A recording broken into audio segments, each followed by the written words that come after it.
أعوذ بالله من الشيطان الرجيم.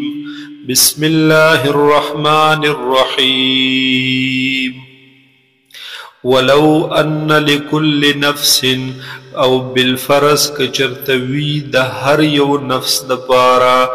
ظلمت هاغه نفس چې ظلم کړي دی هغه ما ټول هاغه فل ارض چې بزمګه کې دي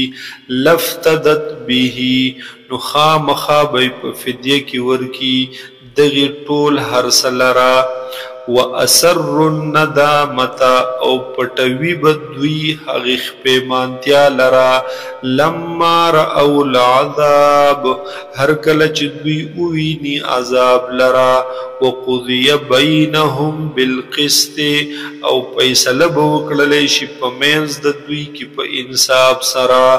وهم لا یظلمون او په دوی باندې به ظلم نه کولای کیږي. الا خبردار ان لله ما فی السماوات والارض خاص د الله د پاره دی ټول هاغه چې په اسمانونو کې دی او هاغه چې په ځمکه کې دی. الا خبردار ان وعد الله حق بیشک وعده د الله تعالی رښتونی ده ولکن اکثرهم لا يعلمون لیکن اکثر د دوی نه پوهیږي نه. هو دغ الله یحیی ژوند کول کوي و یمیت او مړه کول کوي و الیه ترجعون او خاص دغه الله طرف ته تاسو واپس کولای کیږئ. یا ایها الناس اے خلقو قد جاءتکم موعظة من ربکم یقینا راغلے دے تاسو تا نصیحت پند او نصیحت من ربکم د جانب درب ستاسونا وشفاء لما فی الصدور او شفاء د هاغه چې دی پسینو کې یعنی دوا د هاغه روحانی مرزونو فی الصدور چې دی پسینو کې وهدى ورحمت او هدایت او رحمت للمؤمنین د پاره د مؤمنانو. قل بفضل الله وبرحمته تورت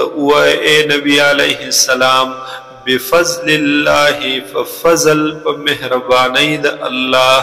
وبرحمته او برحمت د الله فبذلك فليفرحوا پس پدی سره دی خوشحال شي دوی خوشحالی وکي دوی هو خیر دا قرآن پاک دیر غوره دی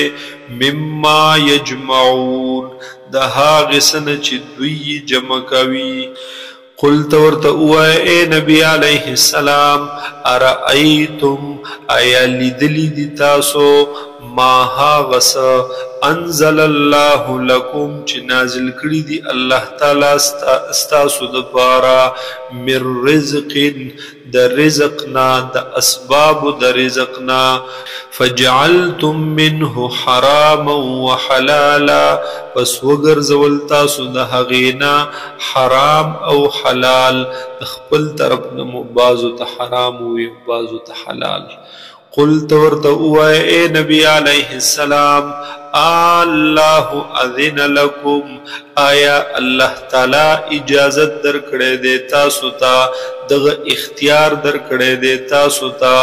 ام علی الله تفترون یا تاسو په الله باندې دروغ جوړوي. وما ظن الذین او صد گمان د هاغی کسانو سخیال دے د هاغی کسانو یفترون علی الله الکذبا چه جوڑوی پا اللہ باندے دروغ یوم القیامہ پورز د قیامت چه سبکی گی دوی سرا. ان اللہ بیشک اللہ تعالی لذو فضل علی الناس خامخا خاوند فضل دے پخلقو ولیکن اکثرهم لا یشکرون لیکن اکثر دوی نا شکر نو باسی.